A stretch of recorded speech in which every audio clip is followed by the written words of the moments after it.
안녕하세요. 진정토크입니다. 저희가 시리즈로 보내드리고 있는 사진을 통해서 확인하는 역사의 진실.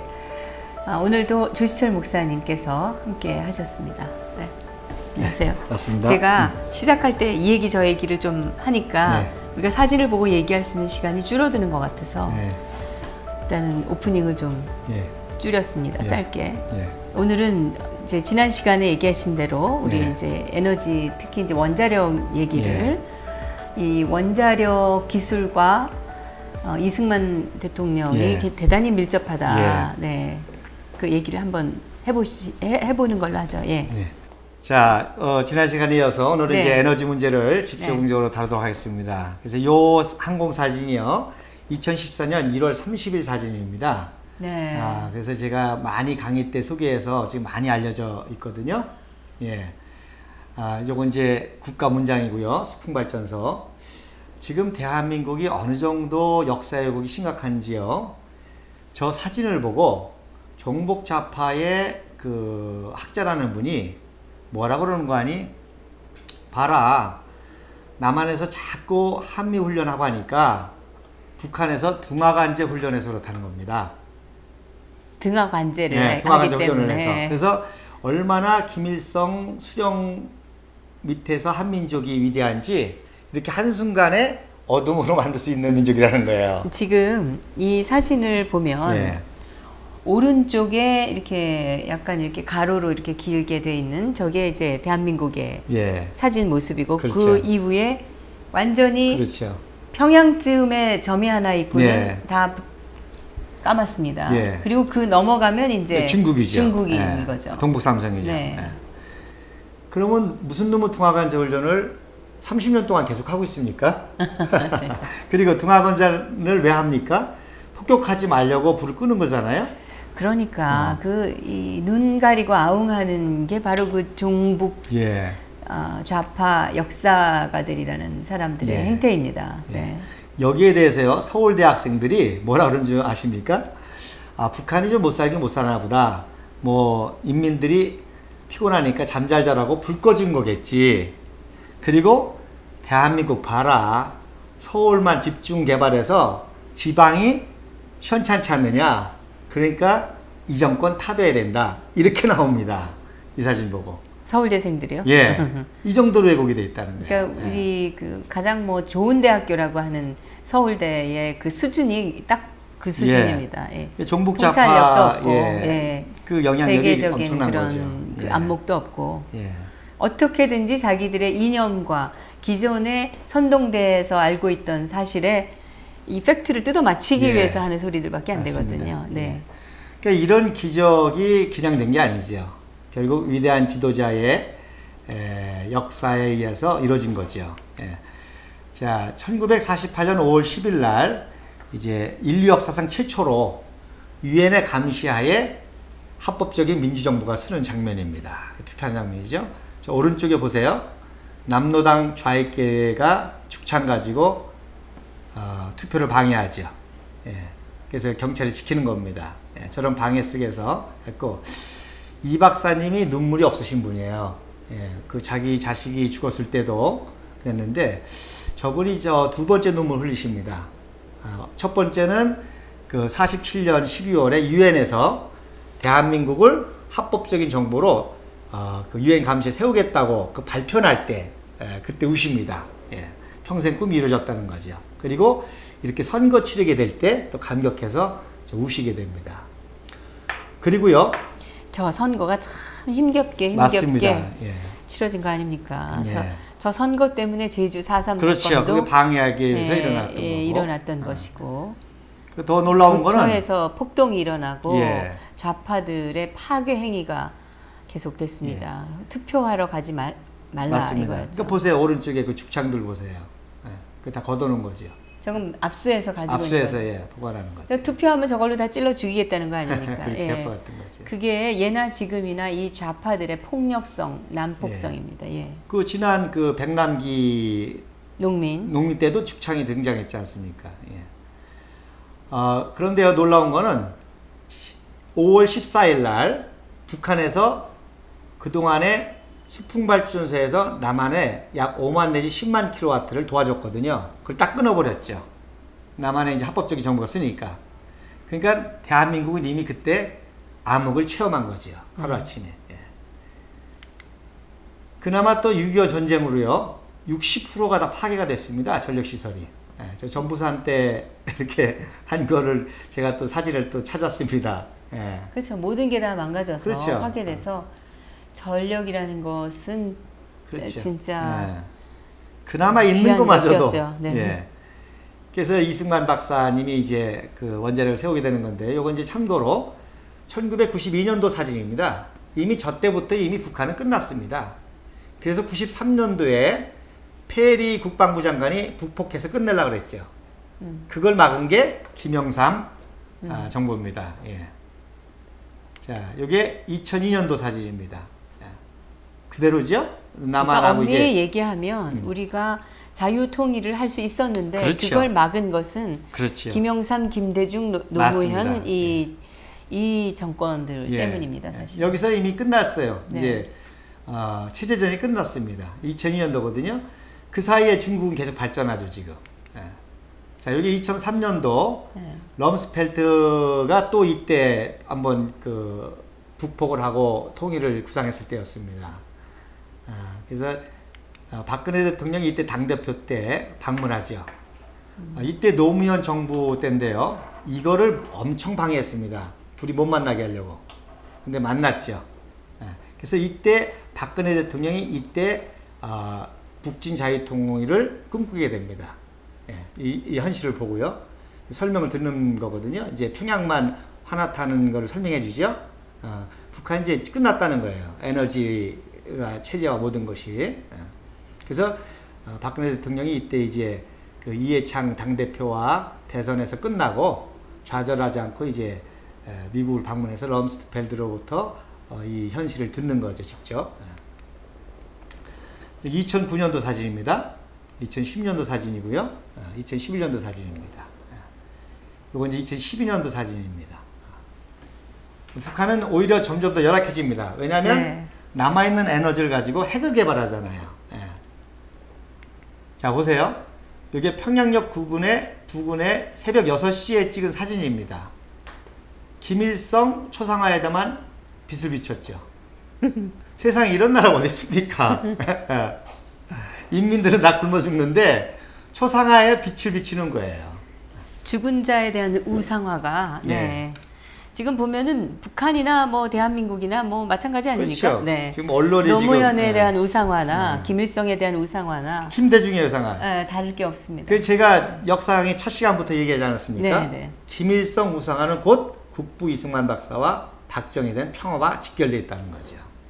그 왜 그러냐면 기여도에서 그렇습니다. 예. 네.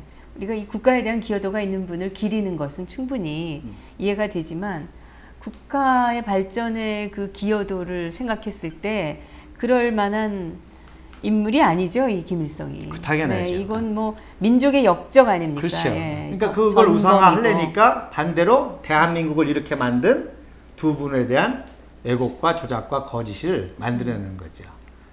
자, 요건 이제 만수대에 있는 그 김일성, 김정일 동상이거든요. 예. 저기다만 빛을 비춰주는 겁니다. 그리고요, 이 자리가 평양의 유명한 제3장로교회 창동교회 자리입니다. 네. 그러니까 그 당시 해방 당시에 평양을 동양의 예루살렘이라고 했었거든요. 기독교가 발달해서. 그래서 모든 요지는 다 교회입니다. 그 요지에다가 다 헐고 이제 이런 김일성에 관련된 것들을 세우게 되는 거죠. 그래서 지난번에 보여드린 것처럼 그 나머지 가진 에너지를 가지고 핵을 개발해서 우리를 공격하는 게 아닙니다. 즉 자기를 건드리지 말라는 거죠. 저 왼쪽 사진은 실제로 더 뉴요커라는 그 잡지의 표지였습니다. 그렇다고 지금 전 세계가 북한 정권을 저렇게 조롱하고 있습니다. 네. 이 문재인 정권만 지금 절절매고 있습니다. 맞습니다. 절절매는 게 아니라 뭐 조롱받는 정권에 거기에 조종을 받는다고 봐야죠. 그러니까 그 남아있는 에너지를 가지고 저렇게 우상화에 동상에 빛을 비춰주고 하니까 인민들은 굶어 죽을 수밖에 없죠. 자, 이제 55년도 전쟁이 끝났죠? 55년도에 이제 이승만 박사님이 유엔을 동원해서 경제 개발을 시작합니다. 그래서 그걸 웅크라라 그래요. 네.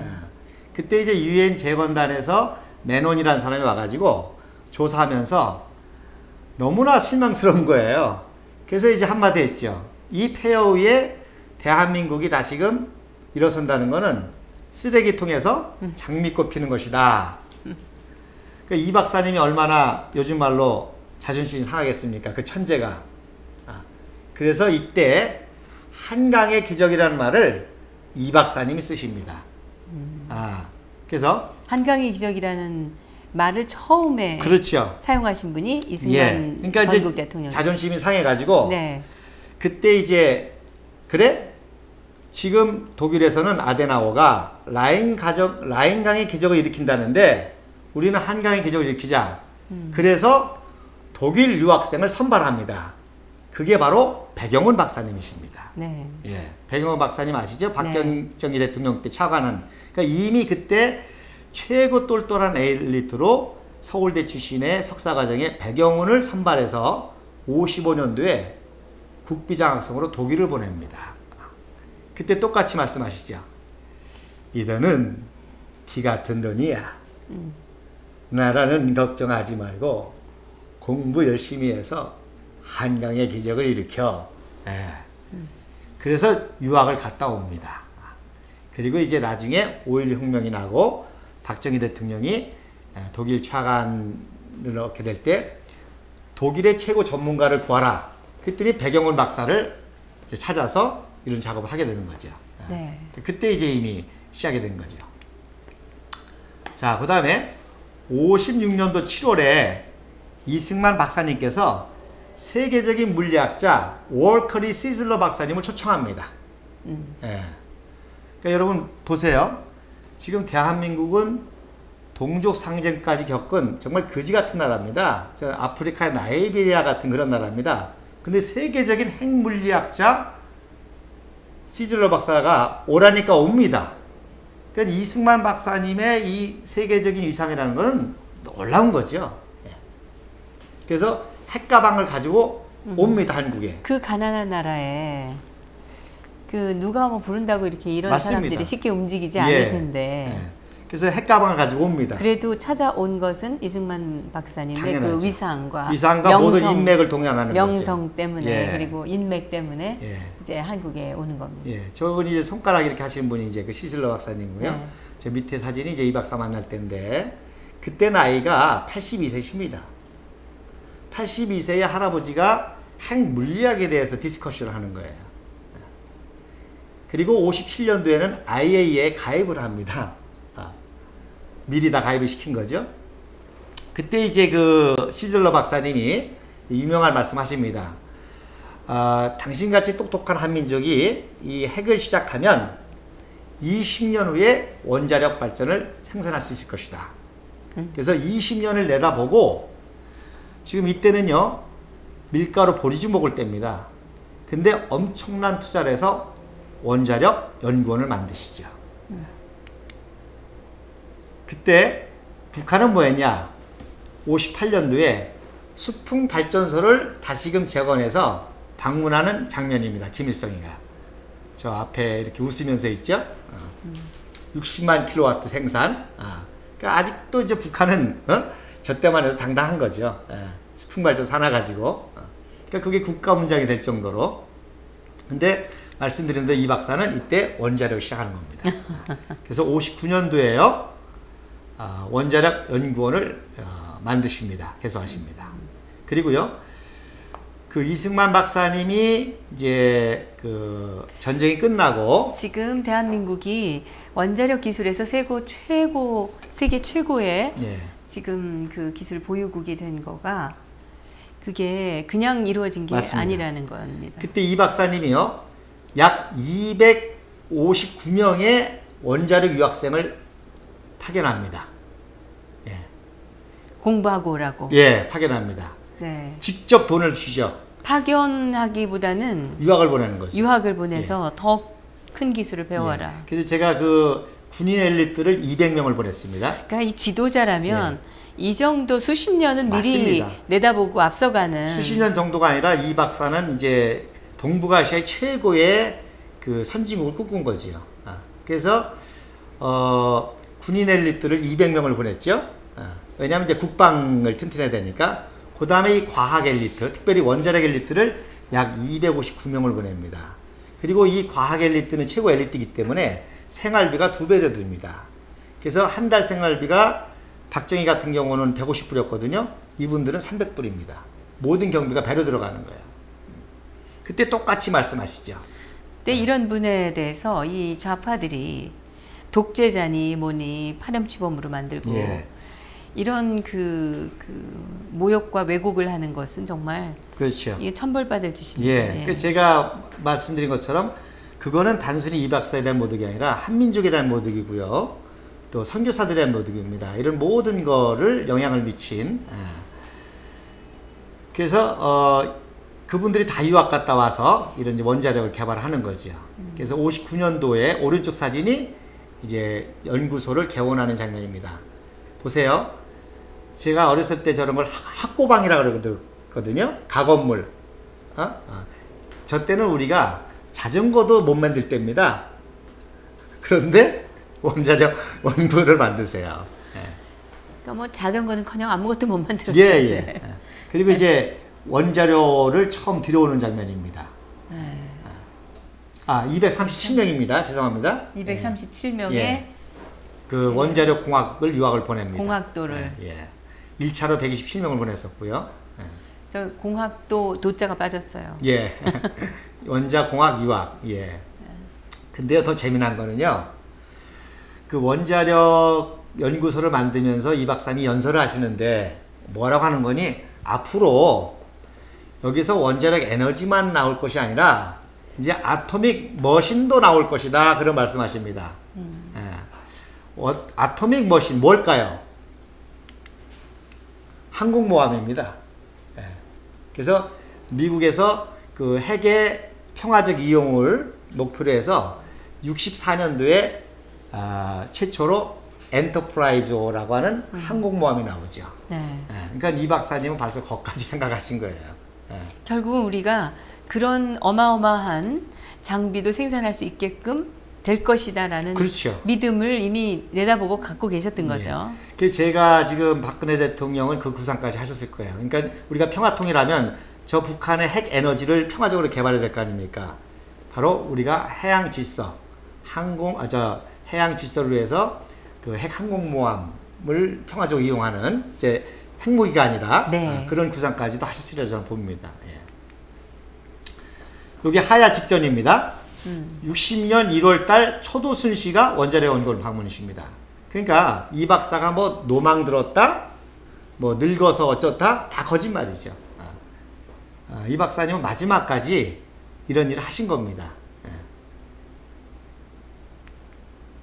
이 원자력에 대한 대단한 그 기대와 희망을 가지고 계셨던 것 같아요. 에너지가 모든 게 기본이라는 거죠. 그래서 이 박사님의 뭐 업적으로 뭐 인재 양성이다, 토지 개발이다, 또 뭐 박정희 대통령의 경제 개발이 고속도로다, 뭐 포항 제철소다, 모든 의 근본은 에너지거든요. 그리고 보세요. 이제 4.19가 일어나지 않습니까?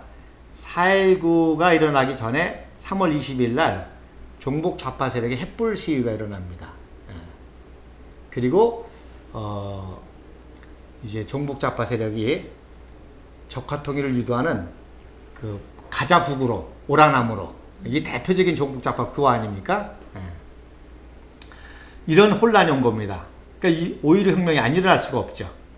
그래서 5.16 혁명이 일어났고요.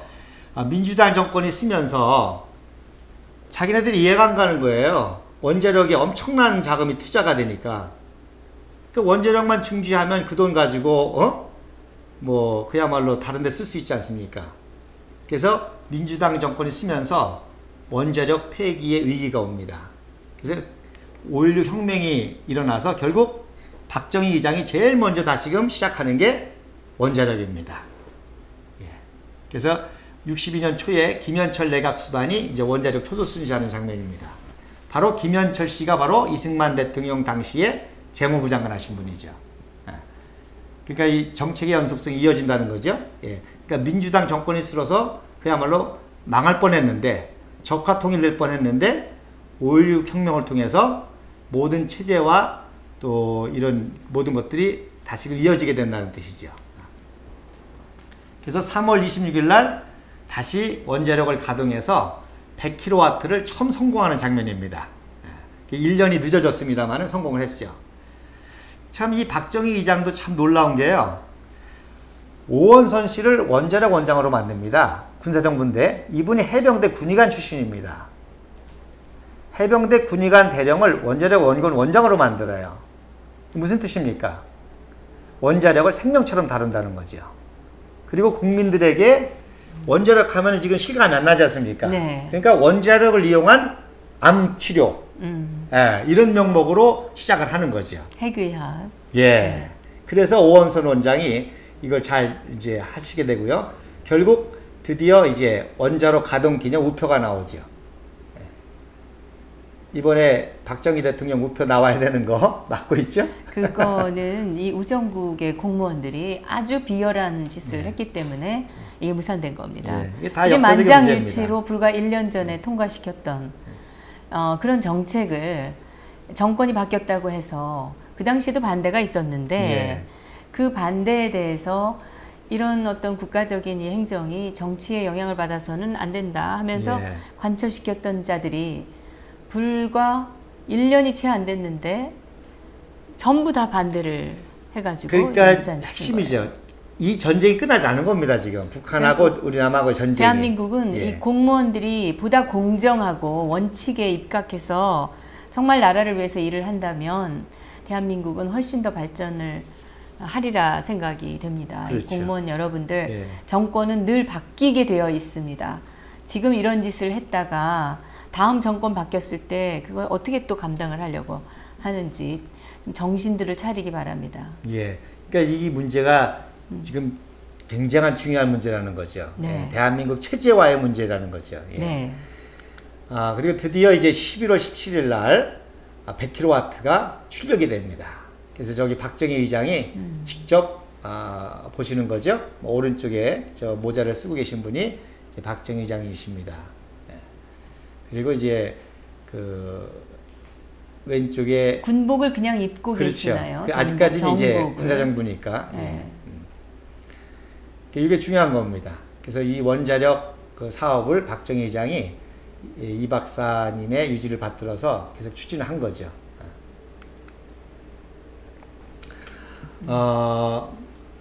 그래서 북한은 핵 에너지를 가지고 개발하는 것이 아니라 핵무기를 개발하기 시작하죠. 지금 이게 이제 불과 몇 년 만에 김일성이가 이렇게 돼지같이 살이 쪄버렸어요. 그러니까 얼마나 그 사이에 퍼먹었는지. 그러니까 이제 김일성 장군 흉내 내려니까. 그래서 저 왼쪽에 있는 게 이제 스탈린하고 남침 허락을 받을 때 장면입니다. 이때 박헌영이하고 같이 갔다고 하는데 박헌영이의 그 충성심을 시험을 했다고 합니다. 스탈린이. 그랬는데 아부자라는 김일성을 선택을 했다. 했고 이제 또 요 때는 이제 그 남침 허락받을 때인데요. 박헌영이 더 거들었죠. 전쟁을 일으키면 남노당 50만이 봉기해서 할 것이다. 근데 이제 결국 그게 실패를 했죠. 그리고 저 오른쪽이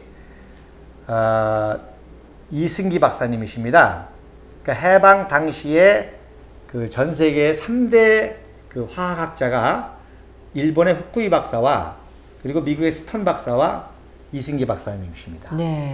이승기 박사를 계속 북한에서 올라오라 그랬죠. 근데 안 올라가다가 언제 올라갔느냐? 7월 26일 날 올라갑니다. 7월 26일 날 50년 7월 26일 날 무슨 뜻입니까?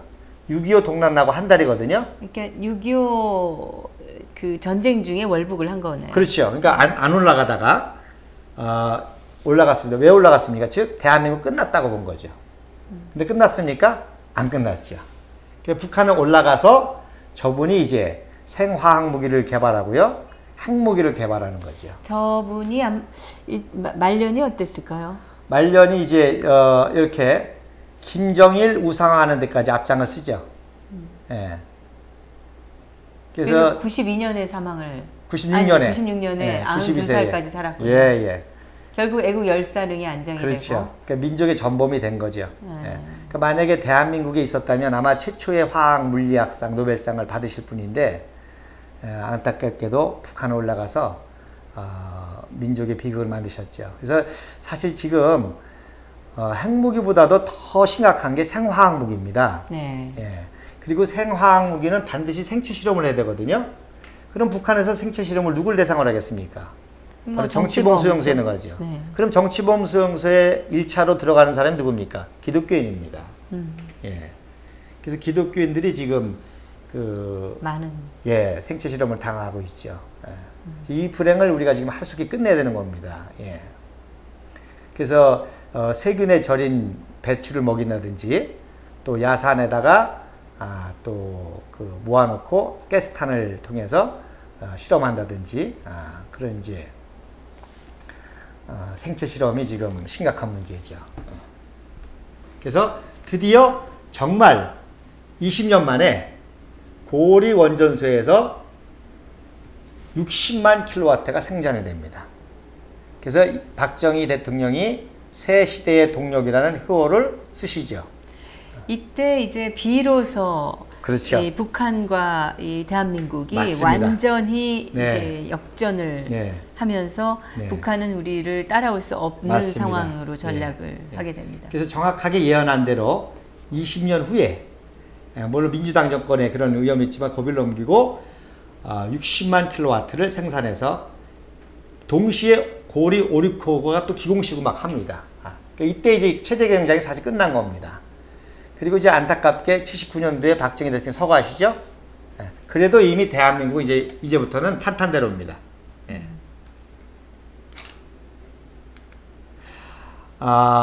요게 이제 고리 원자력 발전소 완공식 할 때거든요. 네. 저기 보면 이제 할아버지도 보이시죠? 할머니도 보이시고, 그때 또 박정희 의장이, 네. 박정희 대통령이자 죄송합니다. 대통령이 또 연설하시는데 이 할아버지 할머니들 모아놓고 또 이상한 말씀하십니다.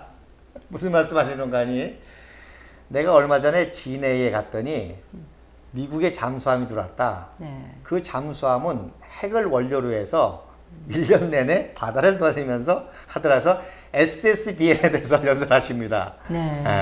그러니까 이 박정희 대통령도 이미 핵 추진 원자력 잠수함까지 꿈을 가지신 거죠. 예.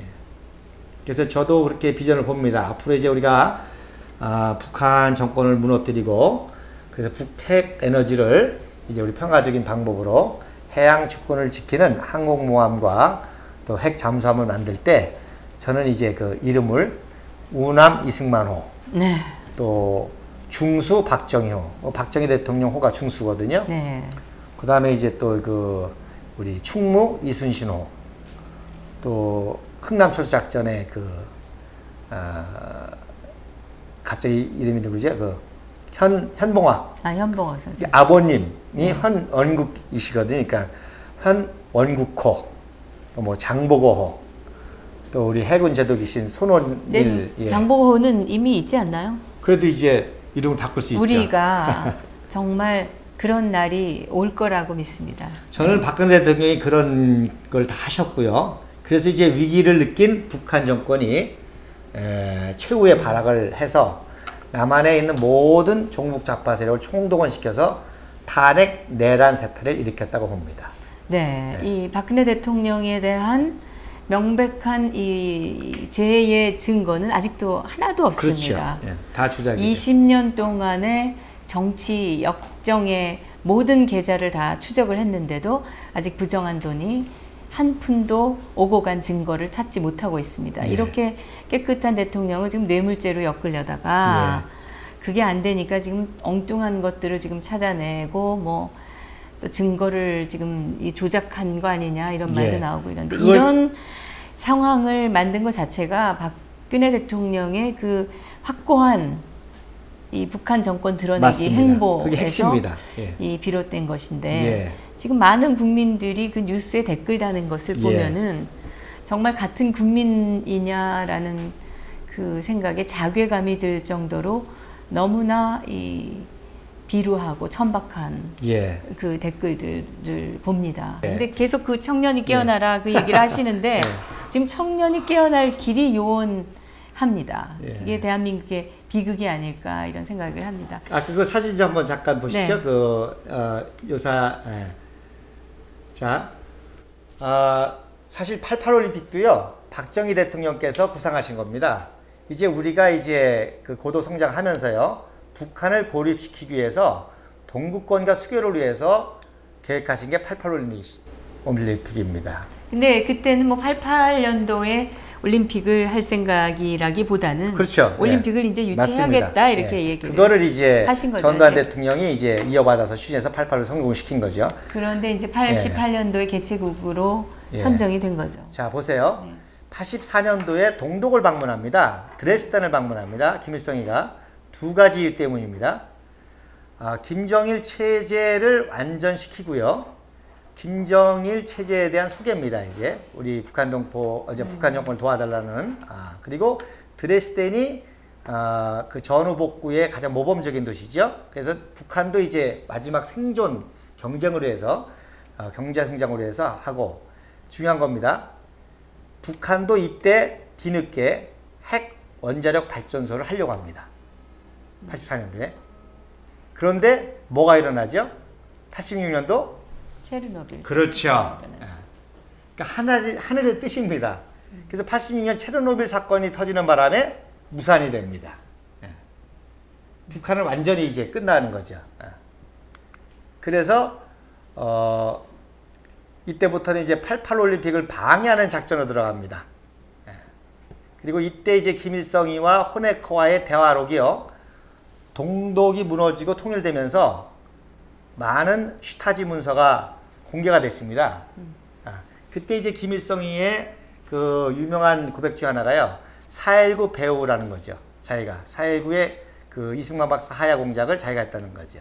그 4.19를 일어나도록 만든 그 당사자다 자기가 이런 그 고백을 하는 거 아닙니까? 그렇죠. 거기에 보면 물론 이제 그 3.15 부정선거는요 대통령에 대한 선거가 아닙니다. 대통령은 이미 무투표로 당선이 됐습니다. 이기붕이가 부통령 되려고 부정선거를 한 거고요. 근데 거기에 사실 대해서 이기붕 씨도 굳이 그런 부정선거를 획책할 이유가 없었습니다. 없는데 왜 했냐면요. 근데 이 사람이 워낙 권력욕이 있고 욕심이 워낙 많고 이제 그 횡포를 하다 보니까 무리를 해가지고 결국에 이제 사형당한 건 최인규거든, 내무부 장관.